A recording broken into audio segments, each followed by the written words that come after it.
everyone for making time for this special meeting. We will be as succinct but purposeful as possible, as we always are in our meetings. We don't have printed agendas, but really it's honestly because there's one topic for discussion, right? So no need to harm trees on that for that reason. We are here to talk about the human resource options, our HR options, as we look to fill the vacancy of our executive director. I want to offer my apologies again. I know I wasn't able to be at the last board meeting, but I know that you were in excellent hands, and apparently I'm the reason why you can't get out of here on time, because I heard you got out of here quickly. Note to self. So that's important to know. But thank you, Mr. Martinez, for chairing the meeting in my absence. I appreciate it. I also just want to note that close to the remarks I shared, did indeed have a conversation with Metro HR. Like I shared with everyone, I've not had any additional phone calls with Metro HR. I did share an email to just confirm that we would be able to have specifically Ms. Hall here to share our options as a board.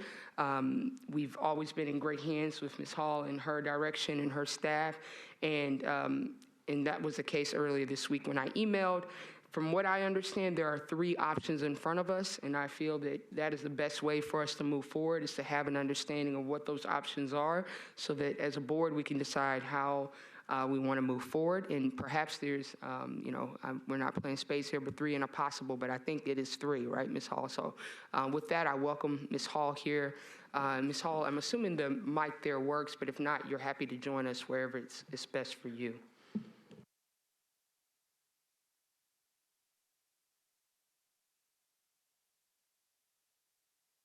We're in the same boat, so we have to illuminate our own mics as well. Thank you for having me. I'm sorry that it's under these circumstances that I have to come back to you, but what I can assure you, and I assured Chair Davis, is that you are in very good hands, again, through this process with Metro HR. You have a whole team of people. It is not just me. So I appreciate the gracious words, but frankly, it's the hard work and dedication of the entire human resources team, specifically Wanda Hadley, who's our recruitment manager, Russ Poston, who is your recruitment point of contact for all of your recruitment needs, and Wintress Patterson, who's your employee relations component. So you guys have dedicated resources to your department from my department, and that has been the case throughout the duration since you guys have existed. There are 3 options, I think, in front of you for considerations for your next executive director.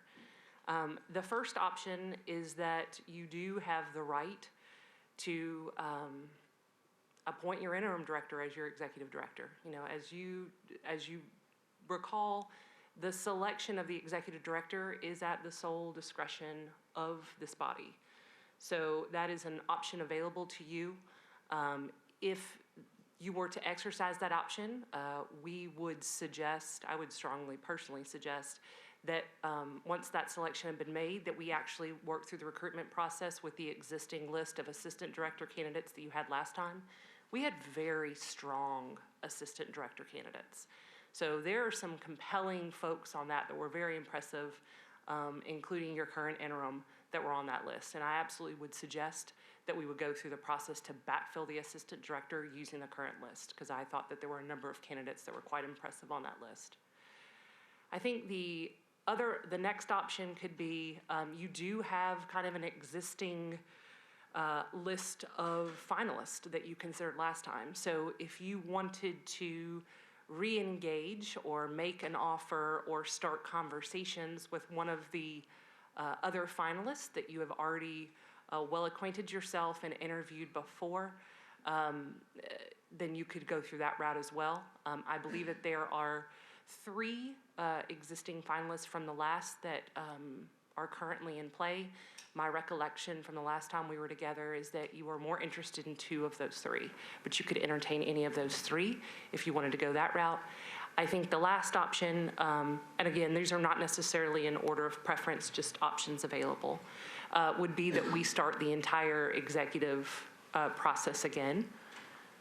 So we could repost the position, gather new candidates, and then go through the process to allow the board to select a new executive director. Thank you, Ms. Hall. Director Hall, any questions? I have a few myself, but I'd like to yield to the board first. Anyone has any questions on the three options? Then I'll start with my own, and then perhaps it'll create some. The first option, if we were to appoint the interim director as the executive director, from my understanding, the position description announcement listed one of the qualifications to be that of a law degree, a Juris Doctorate. My understanding is that our current interim does not hold that qualification. Where would we stand with that, or would that cause any issues? I don't have the posting in front of me, but I'm pretty sure that that was a preferred qualification. Preferred, okay. Not so a not minimum required. I do Excellent. not require this being a minimum qualification at all. Awesome. Yep. Thank you. And then if that was the option the board elected to move forward with, when we're thinking about then filling the assistant role, what is a realistic timeline we should think and keep in mind there about filling that vacancy? That honestly could be picked up fairly easily and fairly quickly. Frankly, as soon as you made the selection of executive director, if you went option one, we could start reaching out to candidates as soon as the following day to start scheduling interviews. If the board was interested, I believe this was the case with the last round, you guys were very interested in making sure that you had an appropriate review and weigh in on some of those senior level positions in your department.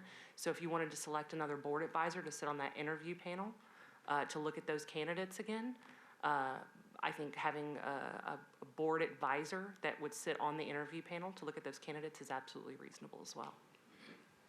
Thank you.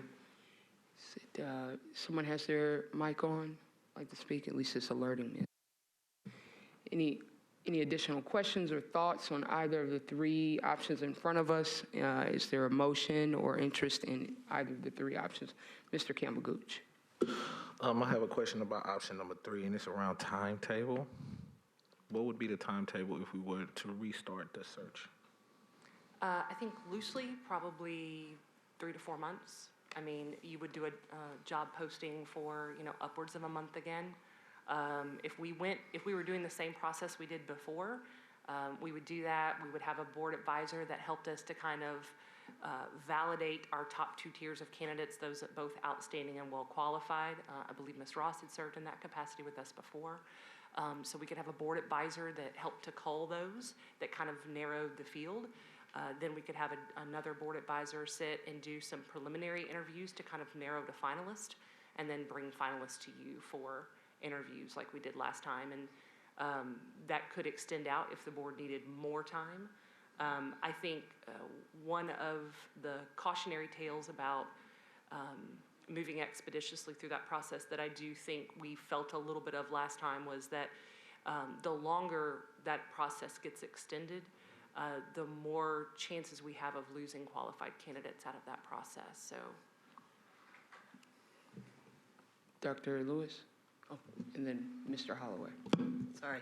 If we were to proceed with option 3, doing another national search, are we then obligated to interview any or all applicants who respond? no. My personal feeling is that I don't think we need to reinvent the wheel. If we got personnel that's already doing the work and don't necessarily have to have a law degree, you don't have to have a law degree to get work done in this city. People making millions of dollars doing major contract and not be an attorney. And if you're already doing the work, you're already doing that on-hand job, why not pick within? I'm ready to make a motion. Can I make a motion? I'm ready to hear it. My motion is to go with option number 1 to make our interim director the director. Thank you, Mr. Holloway. Does anyone second? Has anyone asked Ms. Fisher? Hold on one second, Ms. Ross. Let me first, I'll entertain that, but while we're in the middle of the motion, does anyone second this motion? Then we'll have discussion. Thank you, Chief Turner. Focus discussion, Ms. Ross. Yes, I was asking if Ms. Fisher was interested in the position. Thank you. Yeah, very good question, right? So I'll extend the floor to Ms. Fitchard, I should point out we have been in close communication, just as Mrs. Fitchard has ensured that there's continuity both among the staff, things that continue to move forward. As planning of just this meeting here took place, and myself, I've been on business travel. And so I did say to her, as I understand it, one of these options is us moving forward with appointing you.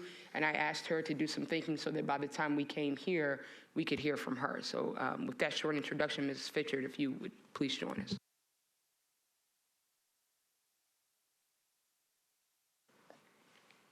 Hi. Yeah, I was approached about this about a week ago, and I have spent some time thinking about the position as well as talking it over with my family because I understand the commitment that it takes. There was also some challenges that I needed to work through as it pertained to leaving from a civil servant position to a position that is an at-will position, how that would affect me long-term. And so I've conferred with my staff, and I am looking forward to moving forward if that's what you guys want. Thank you, Ms. Fitchard. Any other focused discussion or questions or answers, Ms. Ross? I make a motion with moving forward and appointing. No, Oh, you don't so need we to. already- Yeah, we're okay. still in focused discussion. Dr. Hildreth. No, I thank you, Ms. Ross. Thank you. Ms. Fitchard, based on the way that the board appointed the executive director, and then once the executive director was on board, he was responsible for the other hires. I'm not sure that all of us, particularly the public that follow along, have had an opportunity to be introduced to you, your prior experience and your qualifications. Can you share a little bit about your background bringing you to this assistant director position, and then talk a little bit about how you have experienced and now in the last couple of weeks led this organization? Okay, I moved to Nashville in 1996. Before that, I was a police officer in Washington, D.C. I worked there for 5 years, and I worked in patrol, special operations, narcotics, and special investigations. I was married, got divorced, moved to Nashville. And when I arrived here in Nashville, I finished my education at Tennessee State University with a bachelor's degree in criminal justice and interdisciplinary studies with a minor in psychology. And as I was trying to figure out what I wanted to do, I was a young woman, a young mother, and I decided I wanted to work in the criminal justice field. I was very interested in reform at that time. And so I worked at Tennessee State University while I put myself through school, and I ran the office there in the arts department. I was the office manager there. So I handled budgets and all of that for the art department, and that was under Dr. Herman Beasley. And after that, I went on to work for the YWCA, and I worked over at the women's prison. I did a contract for them, and I did the pre-release program at the women's prison under Charles Trauber. And after that, I decided I wanted to work in the prison reform. I thought that was what I wanted to do. And so I moved forward in that and stayed with the YWCA for about 2 years. And then I moved on to probation and parole, where I had, multiple jobs with probation and parole. I had several responsibilities. At the end of my career with the probation and parole, I had an all-women's caseload. It was a pilot program that started with, it's supposed to have been 50 women. I ended up with every woman from the state of Tennessee being released under my supervision. I left there and I went, at the same time that I was working there, I was also teaching college courses over at Remington College, criminal justice courses, and I taught multiple courses over a couple years span. And then I went to work for the Metro Public Defender's Office. And when I worked for the Metropolitan Public Defender's Office, I started as a regular investigator there. I worked under Don Diener at that time. Ross Alderman had just passed away. And I stayed there for 11 years. I worked up into becoming the chief criminal investigator. I had 8 people who I supervised, and I also was on the leadership team there. And so I sat in the circles and made decisions within the public defender's office. Within that office, I did a lot of their outreach programs. I assisted in those things, the advisories, court watch, all of those things I was a part of. And then I moved on to this position, which I hadn't really thought much about until someone talked to me about it. But I was a supporter of the COB. I didn't think that I would, apply for the position, but I was a support of it. And what was happening here in Nashville was important to me. My children were raised here. I've lived in multiple zip codes here. And so I am affected with what happens in Nashville. It affects me, it affects my family. And so since I've been employed here, after Mr. Wheaton left, I just knew that we had to get our staff together, and I had to make certain that they were secure and they felt heard and that they felt supported. And I think that that's where we are now. Thank you. You're welcome. Dr. Lewis, and then Mr. Campbell-Gooch. So, there's no secret that we have had some animosity between our board and the Metro Police. Yes. What would you do to help allay that? Well, I think that I think some of the issues were trying to negotiate an MOU. And I think that since that process is started, I think that would help alleviate some of that stress. I think reaching out to the police department in any way that we can with my community liaison, trying to connect with those officers in the community, also with those who are top-level brass. It could be challenging, but I think that I'm up to it. I think, starting a dialogue with them and starting fresh is where my approach would be. And I'm pretty confident that we can make some moves and waves in that. At least I'm hopeful. Thank you for that. Can you speak more on your commitment to community oversight of police? Yeah, I am invested in this community. I've lived here for 26 years. And I call this home. This is home for me. This is the longest place I've ever lived in my life. It's most of my life. And so I have lived here through multiple changes in leadership, whether it was in the mayor's office, that administration, whether it was with the chiefs, within the police department. I have seen what has happened in the city, the changes that have affected the residents as well as myself. When, as I'm moving around the city, I have 2 children, 2 young raising 2 black males here. I was concerned about what was happening in policing, not only here, but also across the country. And I think that Nashville is on the cusp of change, and I want to be a part of that. I'm interested in making some changes myself within this community and being a part of that, because I think it's exciting, and I think that my commitment to the community is very clear. Most people who know me. Thank you. Thank you, Mr. Campbell-Gooch. Thank you, Mrs. Fitchard. Dr. Lewis, do you have another question? No. Okay. Mr. Sweeney? Just can't reach the...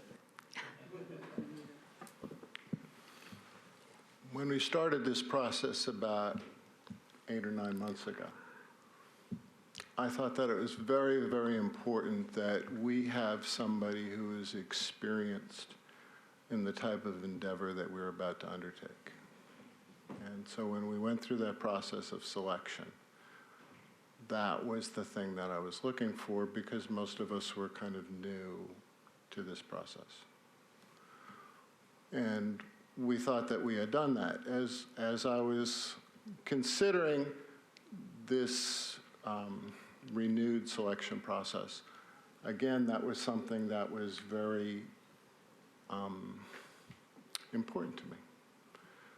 That I thought that we had come to a much broader understanding among ourselves and through staff interaction to understand what we've been charged to do and how we're supposed to undertake it. But I still very much thought that we probably needed to open up the process again and go out and see who is out there who has this broader kind of exposure, who could help us to kind of cement what we're trying to build. I don't feel that way now. I've had the opportunity to work with Ms. Fitchard in a number of ways as we were going through and drafting and such. And I've been very impressed by her take charge sort of approach to things. Therefore, although I do have a reservation, because I think there's a lot more that I could understand to help do this job better, I really don't know when we complete the process whether there would be anyone better who we would find. And therefore, subject to further discussion here tonight, I'm also supportive of Ms. Fitchard. Thank you, Mr. Sweeney. Mr. Campbell-Gooch, any additional focused discussion? Question for you, Chair. Do you mind if we do a roll call vote? Absolutely, we will. Thank you very much. Any additional comments, focused discussion? Thank you, Mrs. Fitchard. I don't know if you woke up knowing we were going to put you on the hot seat. But thank you for being willing and open to that. With that, we'll take a vote. And in order, Mr. Holloway, the motion on the floor, by the way, is that we would utilize option 1 before us, as Director Hall has detailed for us, that we would then appoint our interim director, Mrs. Jill Fitchard, as the executive director of the Community Oversight Board, Metro Community Oversight Board. So with that, Mr. Holloway. Quick question on the motion on the floor. I think Plan 1 is outlined. You recommended that for the assistant, sorry, I'm very loud, the assistant spot that we go back and draw from the list of people that we had before. Is that included in this motion, or is that going to be separate? We can certainly, revise the motion. No, I think this is great. I think a part of that was that we, kind of a natural assumption, but I think it's important to list it as such. The plan is also that we would go back to the list of candidates for the vacancy that will be created with the approval of this motion. So yes, thank you. Thank you, Dr. Lewis. Mr. Holloway. Okay, so we voting on her as the... As the, to be appointed? Yeah, I just want to be clear, because I don't want no baggage. I want everything to be clear. Yes, sir. So, yay. My vote is yes for her. Yes, thank you, Mr. Holloway. Dr. Lewis? Yes. Thank you, Mr. Sweeney? Yes. Mr. Martinez? Yes. Ms. Ross? Yes. Mr. Campbell-Gooch? Yes. Dr. Hildreth? Yes. And Chief Turner? Yes. Thank you. And your chair also votes yes as well. With that, the vote is unanimous. Thank you very much. Congratulations, Mrs. Fitchard. Congratulations. Thank you very much. With that, it goes without saying, don't leave, Ms. Fitchard. Here comes the work, right? But with that, I just want to say, and I certainly did want to reserve my comments before we had a vote to not influence anything, but I have to echo Mr. Sweeney's points here that it has been an immense pleasure working with Ms. Fitchard before the month of November, right? It is, and it's important, and we've been talking about the importance of putting the staff at the center of everything that's going forward, and we will continue to do just that. Also, you all, they're moved into the great new office. It smells like some kind of Westin hotel. It's beautiful there, and so we're looking forward to that, that open house as well. So thank you, Mrs. Fitchard. We'll follow up with you. I do want to turn the attention and thank Mrs. Hall, Director Hall, as well as Ms. Patterson, Mr. Poston. I should have been very clear and enumerated that list of giants and great Avengers you have on your team. They're incredible. And thank you for working with us quickly and diligently and professionally as always. To the board here, I just want to note that we have next on our space, Monday, December 9th, the Executive Committee will meet, and we will meet at 5:15 p.m. More information on that will also be sent out and on the website as well. The topic and sole topic of that meeting will be the negotiation task force and developments that will then be brought to the larger board on December 18th for our last full meeting before the end of the calendar year. That is all the chair remarks that I have. Any additional new business or brief remarks that are pertinent to today? Dr. Hildreth. Thank you, Chair. I do need to indicate that as the designated negotiator, I will not be in the state for the Monday meeting, that I am meeting regularly with Ms. Fitchett before and after the meetings, and so that she has my up-to-date report in terms of briefing the executive committee, but I will be present at the next full board meeting, which is scheduled for December the 18th, at which time I expect to be able to give a more detailed interim report of our progress. Perfect. Thank you, Dr. Hildreth, and thank you for the time that you continue to give to this effort, important effort too. Any additional announcements or new business? Mr. Campbell-Gooch. I did have a quick question about the AD search. I did have a real quick question about that, and I don't know if this is the time or this is for Jill, our new ED, but I wanted to just see how she felt about the process that we just agreed to with the AD, since she is the new. So as far as her agreeing to what the board has voted on, or what the process should be.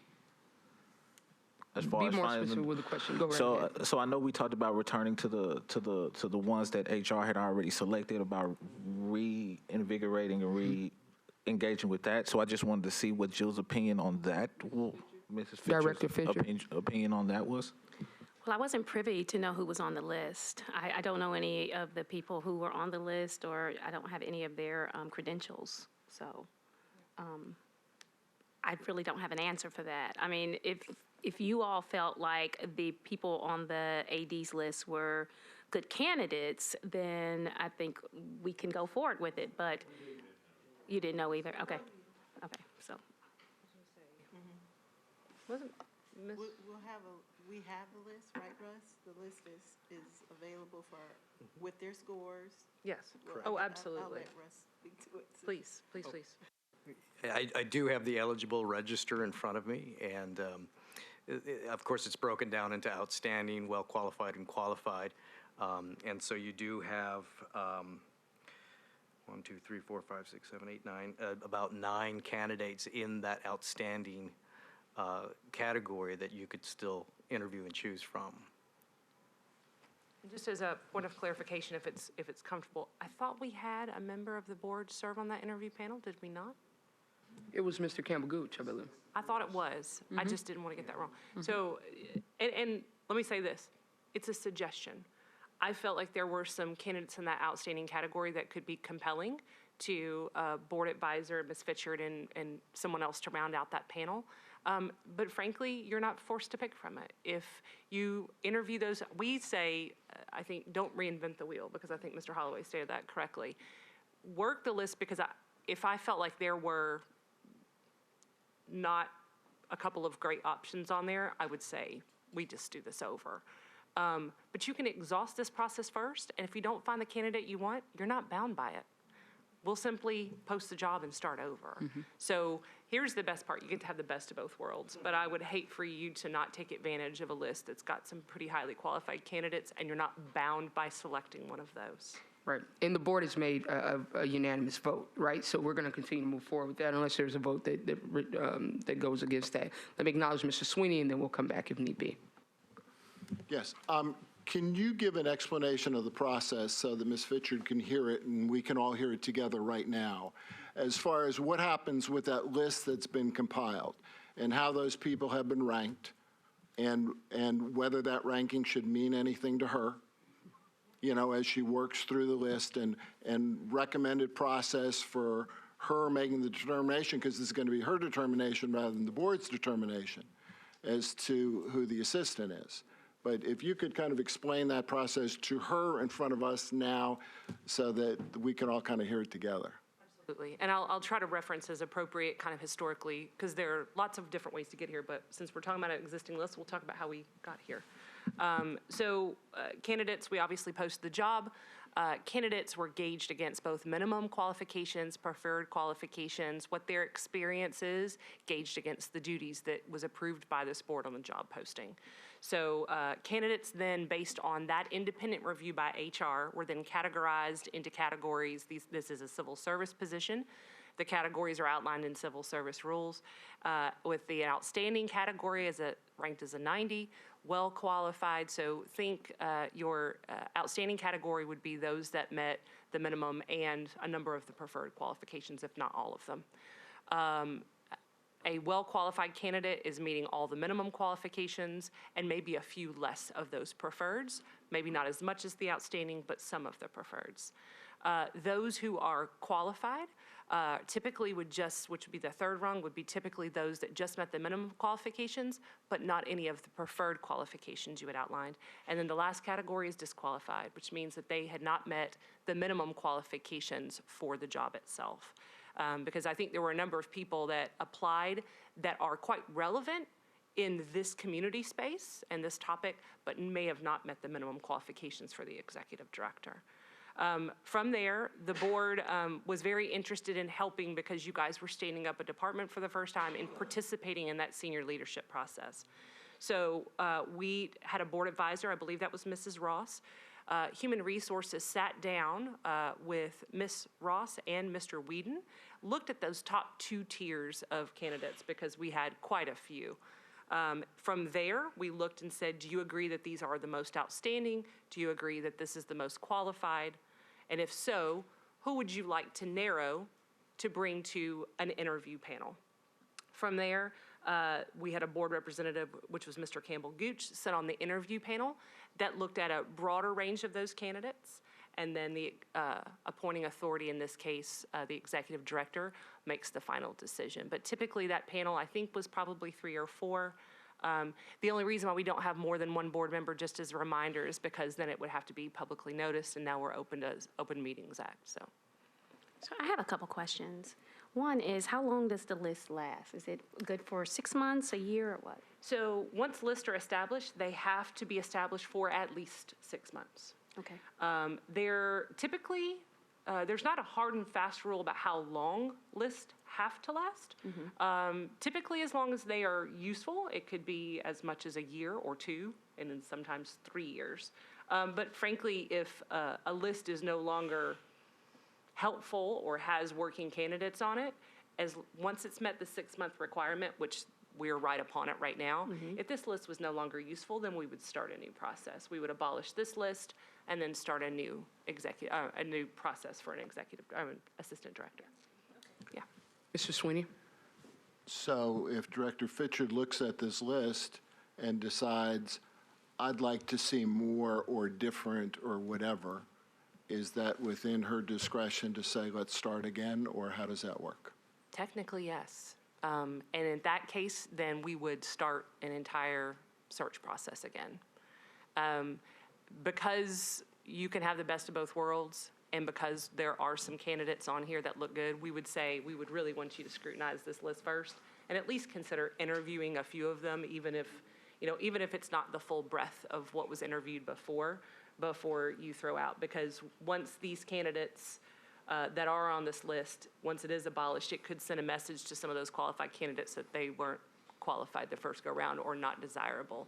So I hate to start a new process before we've exhausted. And again, if in good conscience, I think if we sat up here and thought that these candidates, there were not at least a few candidates on this list that might meet the caliber of what you're looking for, right, then we would suggest that you start the process. But now we're in a bit of a different position because we have somebody who's been there for months who has a better understanding, perhaps, than from an HR perspective of the type of person who's needed, and therefore might view it entirely differently from how it was viewed before. Absolutely. I think our first step would be sitting down with Ms. Fitchard and actually going through what those candidates are so that we can make a business decision and that she would work with you appropriately to make sure that you understood what those decisions were. Thank you. Mr. Sweeney and Director Hall, I want to recognize Mr. Holloway. I think you got a good point there. Allow our new executive director to take a look at the list and go from there, and then give her room to expand if need to be, not confined to one position. Thank you, Mr. Holloway.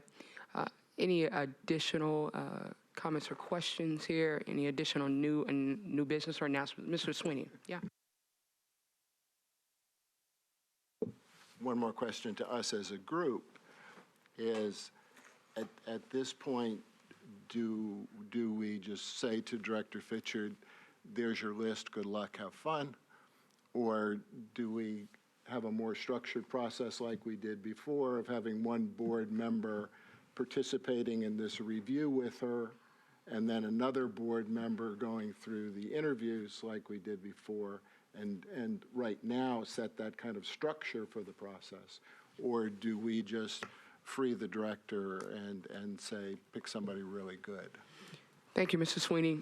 Y'all remember Mr. Sweeney used to be a judge. He has a way with words. But I do think it's more than simply saying go have fun. I think we're trusting the new executive director, but he's a former judge. So, but I want to acknowledge Dr. Hildreth. I think she had a comment.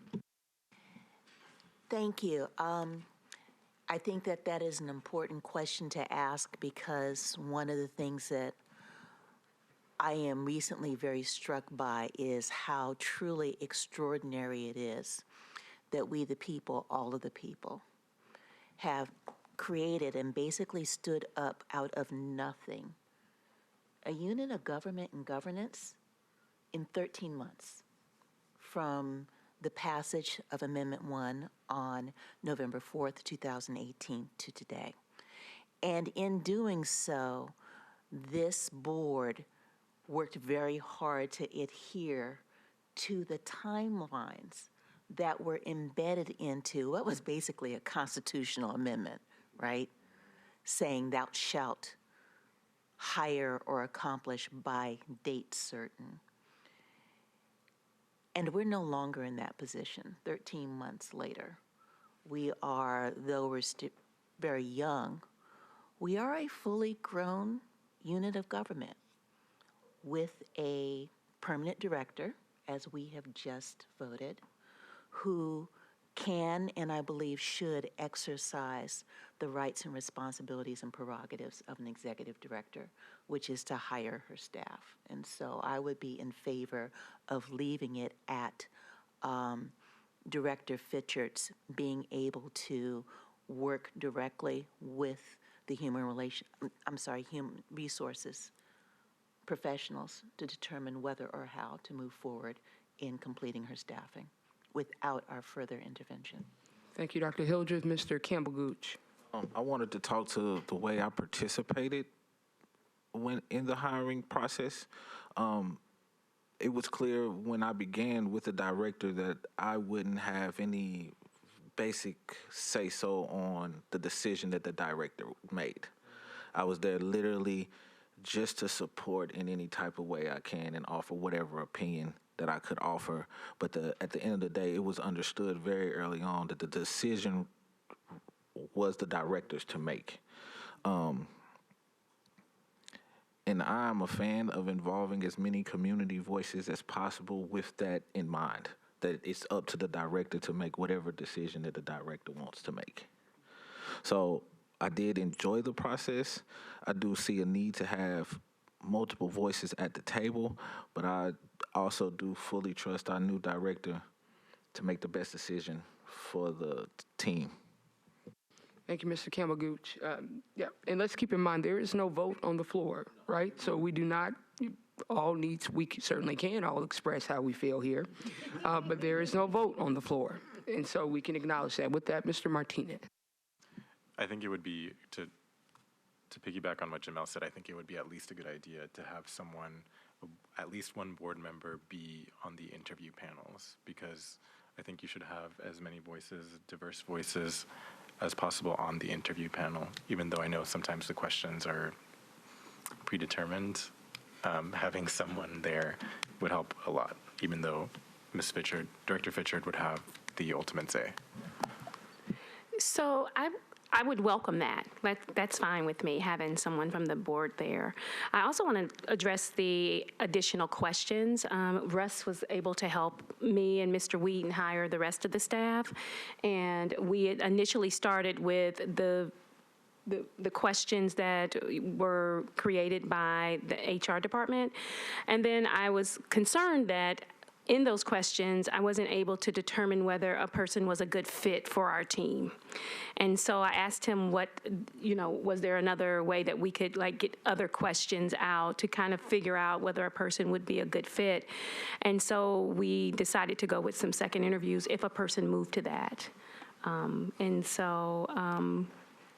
It was, I think the interviews for other people were slightly different than what you guys experienced. Just as a point of clarification, while the civil service rules and policies really contemplate consistency so that you are not softballing certain questions to certain candidates versus others, revisiting those questions, customizing those to us, I think all of you all make a really good point, and it should be commended about how quickly you all have stood up a fully functioning department in an extraordinarily short amount of time. But now we have some experience. We may want to ask slightly different questions. And I think we can craft those questions with your executive director that really target and speak to and figure out, we may want to ask different kinds of questions. We may want to utilize a second interview process. We may want to utilize an additional supplemental question round. We've got ways to kind of accommodate that as well. So I don't want anybody to think that we'd be using the same questions. I think this is a fresh start for us to really craft the kind of questions that you think are really going to help you gauge the kind of candidate who'll be successful. Thank you. Chief Turner? Yeah, just a comment. I think that since Ms. Fitchett has been in this position for several months now, I think she should have a pretty good feel for the type of person that she would want as her assistant director.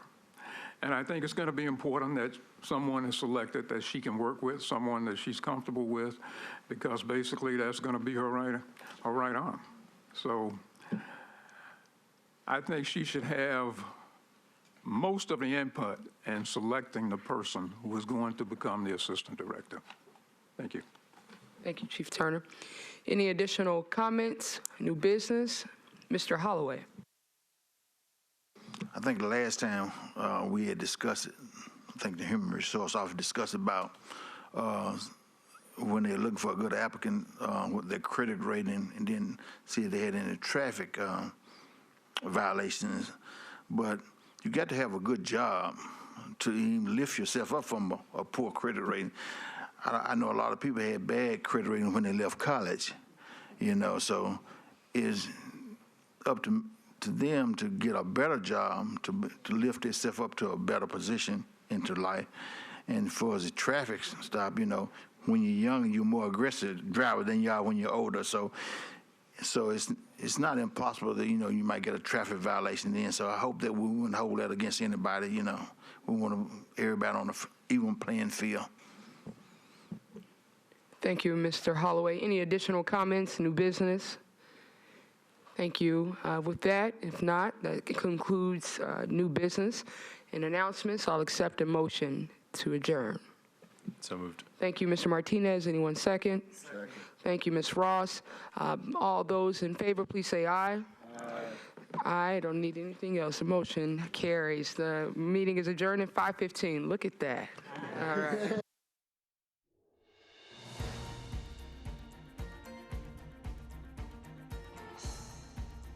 This has been a service of the Metro Nashville Network.